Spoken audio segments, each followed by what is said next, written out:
Yo les gens, aujourd'hui toute nouvelle vidéo sur le Real Madrid. Vu que c'est la fin de saison 2024-25, on va faire une petite tier list pour savoir s'ils ont été bons, mauvais, moyens. Restez jusqu'à la fin, likez, abonnez-vous car je pense qu'on n'aura pas du tout les mêmes choix. N'oubliez pas de me dire vos choix dans les commentaires. On va commencer avec David Alaba. C'est parti. Alors David Alaba, ça va être une saison assez compliquée pour lui. Car il a joué que 14 matchs, donc 600 minutes. On peut voir qu'il a 32 ans seulement. Déjà. Il revient quand même de beaucoup de blessures. Il s'est blessé beaucoup de fois ces dernières années. Pour moi, David Alaba, c'est pas un élément qu'il faudrait garder au sein de ce Real Madrid. Parce que pour moi, le Real Madrid doit être un peu rajeuni.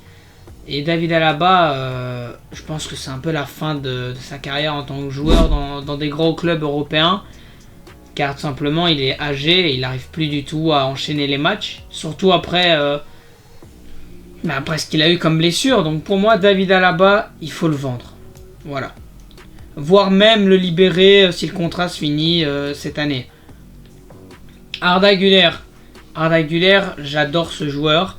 Malheureusement, Carlo Ancelotti le fait jouer de manière soit très peu, il le fait très peu jouer, soit il le fait mal jouer, c'est-à-dire pas à son poste. Arda Güler, c'est 20 ans, c'est très jeune, c'est vraiment un crack à devenir pour moi. Il a joué quand même 43 matchs cette saison pour 9 passes D et 5 buts. Malheureusement, comme je l'ai dit, Carlo Ancelotti ne le fait pas jouer à son vrai poste, il le fait jouer plutôt en ailier, alors que Arda Güler, c'est clairement un milieu offensif. Et on le voit que quand il est milieu offensif, ce n'est pas du tout le même joueur que quand il est ailier. Ailier, il n'a pas la vitesse pour éliminer un adversaire. Tandis que c'est un joueur qui va éliminer par la technique, par ses passes. Et c'est pour ça que Arda Güler, j'espère, parce que Xabi Alonso, je pense qu'il va le faire jouer en milieu offensif et il va lui donner plus de temps de jeu. Il va le faire jouer milieu offensif, j'espère vraiment qu'il sera milieu offensif. Parce qu'il est très bon à ce poste-là. Personnellement, sa saison, elle a été bonne. Mais je pense que si Xabi Alonso l'utilise pas du tout cette année, il faut le prêter. Par contre, s'il l'utilise, sa saison a été bonne. Mais personnellement, moi, je le mettrais en prêt s'il ne compte pas l'utiliser. Comme ça, il prend de l'expérience. Car quand on est jeune, il faut vraiment jouer quand même énormément pour s'améliorer. Et personnellement, j'espère qu'il pourra jouer énormément de temps l'année prochaine car il est très beau à voir jouer ce joueur. Jude Bellingham. Alors, il nous avait fait une saison 2023-24 exceptionnelle, en marquant je ne sais plus combien de buts. Cette saison, il a été un peu moins bien à l'image de l'équipe, même si en 52 matchs, il a marqué 14 buts et fait 14 passes D alors qu'il a que 21 ans. Prétendant au Ballon d'Or l'année dernière, il finit 3e, il me semble. Cette année, sur un plan individuel, il a été monstrueux. Mais malheureusement, sur le plan collectif, comme toute l'équipe, bien évidemment, ça a été un peu désastreux. Ce qui a provoqué les éliminations en Liga et en Ligue des Champions. Enfin, on ne peut pas être éliminé de Liga, mais vous comprenez, on a fini 2e, on n'a pas gagné, c'est ça que je veux dire. Personnellement, sur mon avis à moi, il a fait plutôt quand même une bonne saison. Jude Bellingham, car il a marqué, il a servi à l'équipe. Même si c'était pas le Jude Bellingham de 2023-2024. Brahim Diaz. Alors ça va peut-être en surprendre plus d'un. Mais personnellement, Brahim Diaz, je ne l'ai pas trouvé exceptionnel cette année comparé à l'année dernière. L'année dernière, il a été clutch quand il rentrait. Tandis que cette année, il n'a pas été clutch. Comme on peut voir niveau statistique, 52 matchs pour 6 buts et 7 passes D. T'as quand même 2200 minutes. T'es pas clutch. Tu peux apporter peut-être du danger, c'est ce que tu fais le plus souvent. Tu rafraîchis un peu l'équipe quand tu rentres à la 60-70e. Mais tu as 25 ans déjà. Personnellement, moi, je suis Florentino Pérez. Si bonne offre, je dis bien si bonne offre, je le vends. Donc je le mettrai ici. Mais je peux aussi le mettre dans une saison moyenne, c'est tout à fait normal. Si je le vends pas, je le mets en saison moyenne. Mais si grosse offre, personnellement, je le vends moi. Parce que justement, ça fera encore du temps de jeu pour Arda Güler. Donc si, pour moi, Brahim Diaz est vendu, Arda Güler aura plus de temps de jeu et donc je le mettrai dans bon. Malheureusement, je vais partir dans l'optique que Florentino Pérez ne vendra pas des joueurs, parce que ici je fais par rapport à moi ce que je ferais si j'étais Florentino Pérez. Mais si j'étais Florentino Pérez, je le mettrais en prêt Hendrick si je garde Brahim Diaz. Par contre, si je garde pas Brahim Diaz, je garde Hendrick et je le mets en bon. Eduardo Camavinga. Camavinga, il a été blessé une partie de la saison, comme on peut voir. Il a que 35 matchs, qui est peu, hein. Lui qui avait l'habitude d'en jouer beaucoup plus, parce que c'est l'un des... Allez, le 14e joueur que Ancelotti utilise, on va dire. Il a 22 ans, il est jeune. Quand il est arrivé en 2022, il me semble, il était très très bon. Ici, on sent que depuis un an, il se relâche un peu. 2 passes D, 2 goals, c'est pas les stats qu'on a connues pour Camavinga, même si bon, c'est un milieu de terrain, on va pas s'en vouloir. Mais personnellement, je l'ai pas trouvé bon dans le jeu.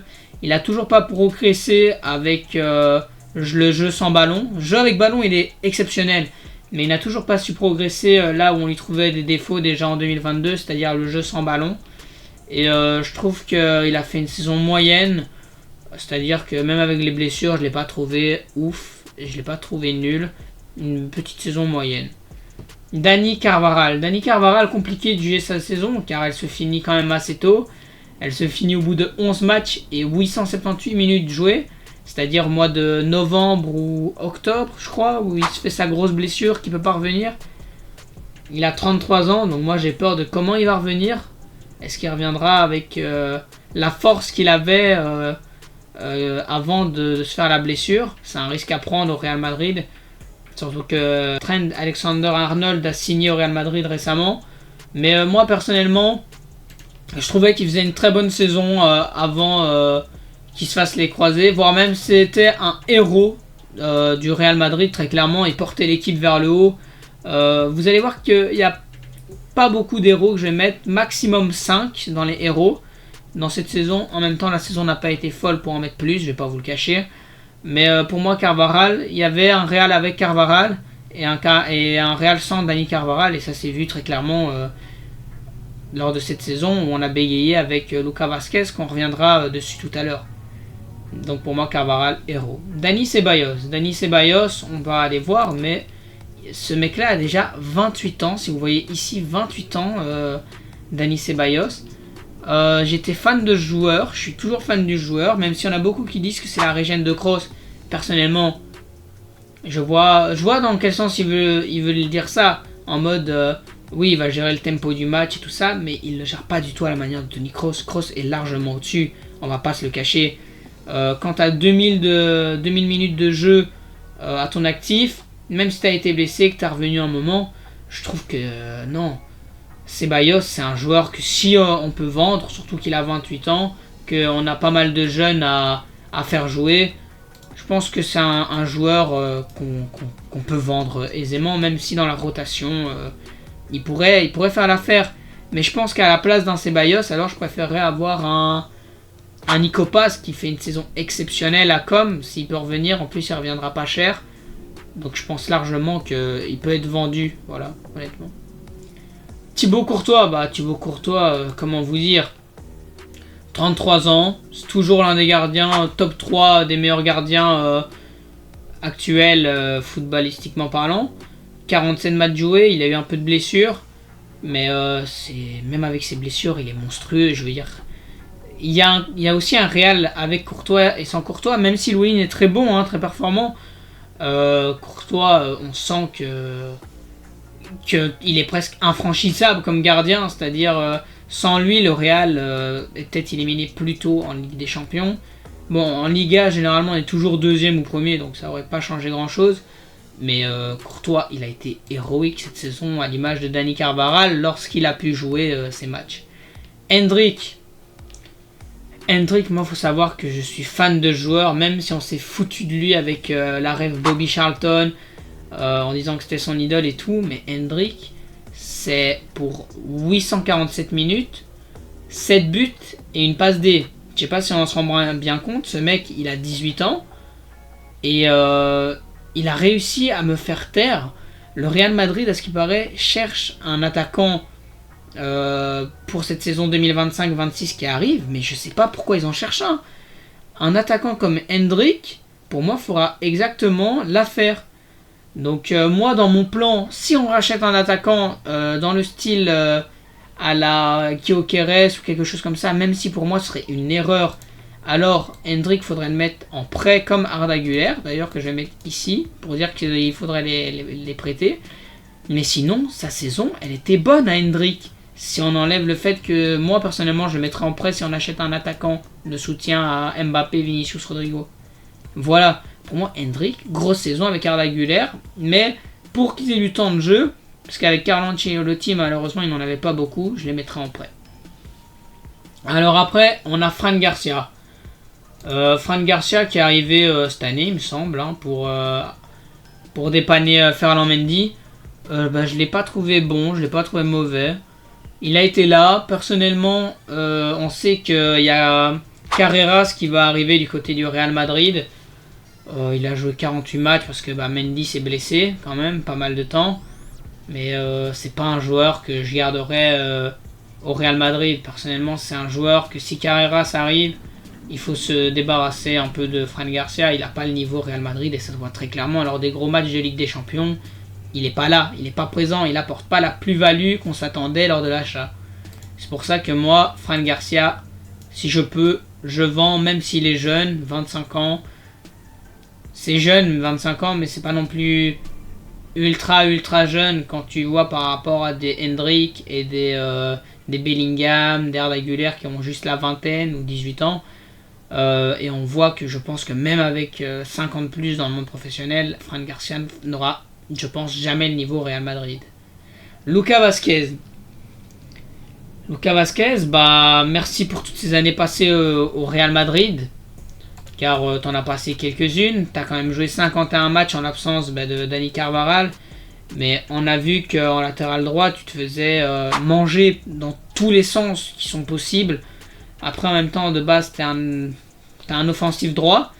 Est-ce qu'on peut en vouloir à Carlo Ancelotti ou à Lucas Vázquez d'avoir fait une mauvaise saison? Je pense pas.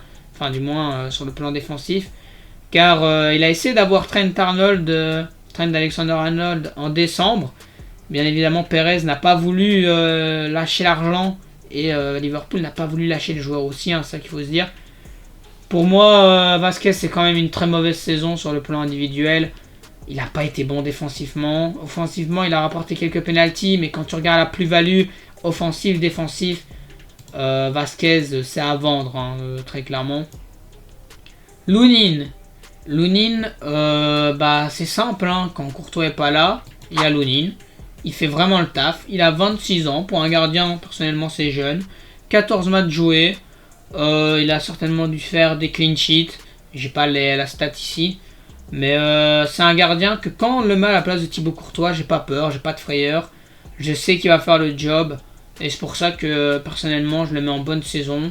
Faut pas le vendre, faut pas le prêter. Il a été bon. Après, je sais que lui, il a envie de partir pour avoir du temps de jeu. On parlait de lui à Arsenal à un moment. Mais Arsenal, je sais que Raya en ce moment il fait aussi une très bonne saison. Donc je pense qu'il va rester du côté du Real Madrid. Et c'est pas pour me déplaire parce qu'il est bon. Voilà, à l'absence de Courtois, j'ai pas peur de. Quand Lunin joue, j'ai pas peur. Kylian Mbappé, il y a des gens qui ont dit que c'était une saison nulle. Mais moi je pense très clairement que quand t'as 56 matchs pour 43 buts, 5 passes D, t'es très loin d'avoir fait une mauvaise saison. En plus. Tu gagnes le soulier d'or quand même devant Gyökeres. Premier soulier d'or de Kylian Mbappé d'ailleurs. Soulier d'or, il l'a eu en Ligue des Champions, il l'a eu en Coupe du Monde, il l'a aussi eu en championnat. C'était le seul à faire ça dans l'histoire du football. Je pense que sur le plan individuel, il a été exceptionnel. Bien sûr, collectivement, comme toute l'équipe, ça n'a pas été.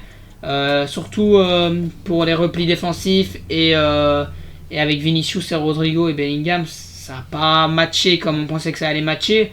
Mais sur un plan individuel, sa saison, elle est exceptionnelle. Il est héroïque. On ne peut pas lui retirer ceci. Après, on a Ferland Mendy. Il a été blessé pas mal de temps. Il n'a pas joué énormément de matchs comparé à Fran Garcia, ce qui est pas normal parce que normalement, Ferland Mendy devait être le latéral gauche titulaire du Real Madrid quand même. Il a que 31 matchs. Personnellement, je n'aime pas trop son style qui est très défensif et il apporte, je trouve, pas assez offensivement. Et même cette année, là où il était très bon défensivement, il n'a pas été au top. Après, il y avait une blessure. On peut dire qu'il a perdu confiance parce que Fran Garcia lui mangeait un peu de temps de jeu. Mais pour moi, sa saison a été très clairement mauvaise. Il a fait une mauvaise saison. Je le mets pas en vente car il a que 29 ans quand même. Et que je pense qu'il peut apporter au Real Madrid une ou deux saisons. Surtout avec Carrera, s'il y a moyen qu'ils alternent, ça peut proposer plus de choses. Mais oui, non. Mendy, j'espère qu'il va se reprendre petit à petit. Militao, pareil, hein, à l'image du Real Madrid cette saison, pas assez de défenseurs, ils ont tous été blessés. 17 matchs joués seulement, il a 27 ans, c'est jeune. Par contre, lui, il s'est fait les croisés 2 fois, donc il faut voir comment il va revenir. En contrat jusqu'en 2028, donc ça va. Personnellement, Militao, je pense pas qu'il faut le juger cette année. Je vais le mettre dans saison moyenne. Je compte pas le vendre car, comme j'ai dit, il a que 27 ans. C'est un joueur qui est très bon encore et que ce soit dans la rotation ou dans être décisif, enfin être titulaire avec le Real Madrid en défense, ça me choquerait pas non plus. Faut juste qu'il revienne petit à petit à son niveau. Contrairement à Alaba qui pour moi ne reviendra pas à son niveau car il a 33 ans, Militao lui a toutes ses chances de revenir à son niveau. Luka Modric. Malheureusement, on a appris récemment, après 11 ou 12 ans passés au club, qu'il quittera le Real Madrid cette année. J'ai été extrêmement triste parce que c'est un joueur que j'aime. C'est aussi l'un des derniers à avoir fait le triplé de la Ligue des Champions avec Dani Carvajal dans cet effectif. C'est une page qui se tourne. Mais ce qu'on peut dire quand même, c'est qu'il aura joué cette saison 57 matchs, 3000 minutes. On va profiter juste de la Coupe du Monde des clubs, ce dernier mois où il jouera avec le Real Madrid, et j'espère qu'il partira en légende avec cette Coupe du Monde des clubs, car là où Toni Kroos a su s'enlever avec une Ligue des Champions et en légende, Modric lui n'a ni gagné la Liga ni la Ligue des Champions, c'est ce qui m'attriste, alors qu'il a fait quand même une bonne saison lui en tant individuel. Non, c'est une bonne saison de la part de Modric et vraiment très déçu qu'il parte du Real Madrid. Rodrigo, l'année dernière c'était un top joueur avec Vinicius, collectivement ça allait super bien. Cette année on a senti qu'il était un peu fantomatique. Il a eu un moment, un repic de confiance vers novembre-décembre, mais après il s'est rééteint et on le voit par rapport au stats, 51 buts, 51 matchs, 14 buts, 10 passes D. C'est pas des stats à la Rodrigo, logiquement. Il a fait une saison moyenne, voire nulle. Enfin, je dirais plus moyenne, car il a quand même planté 14 buts, c'est quand même déjà ça. Mais Rodrigo, tu peux pas le vendre. Enfin, même si lui, il avait des envies de départ à un moment donné vers City ou Arsenal, on l'annonçait. À la fin, il a vite compris, je pense qu'il a redemandé à Florentino Pérez de ne pas le vendre. Et c'est compréhensible. Qui voudrait partir du Real Madrid, qui est la meilleure équipe du monde? Personne. C'est pour ça que Rodrigo, moi je le mets dans une saison moyenne. Il n'a pas été mauvais, personnellement je trouve. Il a été juste fantomatique et il a choisi ses matchs. Voilà pourquoi il est là. Antonio Rudiger. Rudiger, les gars, sans lui, c'est grâce à lui qu'on a eu une défense, hein, je vous le dis. Il a 32 ans, il a joué 50 matchs. C'est énorme pour un défenseur. Je crois qu'il a raté que quelques matchs seulement. Sans lui, le Real Madrid, ils ont 0 défenseur. À part Raúl Asensio, qui est revenu du Castilla, mais qu'on parlera après, même s'il n'est pas dans la tier list, je vais l'intégrer par une image, et on parlera de lui, parce qu'il mérite qu'on parle de lui. Donc oui, non, Rudiger, mis à part son comportement qui peut lui poser quelques défauts, c'est un excellent joueur de football, même s'il n'a pas, il n'a pas la relance exceptionnelle qu'avait un David Alaba. Mais il fait le job et je pense que le principal c'est qu'il fasse le job. Il a fait une bonne saison là où la défense du Real a été très mauvaise. C'est lui qui a porté cette défense. Quand on parle aussi d'un joueur qui a joué plus que ce que je pensais, c'est Aurélien Tchouaméni. Tchouaméni, c'est quand même 52 matchs joués en tant que soit défenseur central, soit milieu défensif. Personnellement, moi je vous le cache pas, je suis pas un grand fan d'Aurélien Tchouaméni. Je préfère largement Eduardo Camavinga en tant que milieu défensif. Mais au début de saison, je continue à croire qu'il n'était pas assez bon pour jouer au Real Madrid. que ce soit en défenseur central ou en milieu de terrain. Mais à la fin de saison, j'ai trouvé que il avait pris en maturité, en force, il avait plus de confiance en lui, ce qui lui a permis d'être meilleur. Et je pense qu'il a fait une moyenne saison. Il n'est pas dans une bonne saison, il n'est pas dans une nulle saison, il est dans une saison moyenne, car il a eu un début compliqué et une fin assez bonne, à l'image de son pote français Kamavinga. Alors, Jesus Valero. Ce mec-là, ça fait je sais pas combien d'années il est au club. Il a quand même gagné 2 Ligues des Champions avec le Real.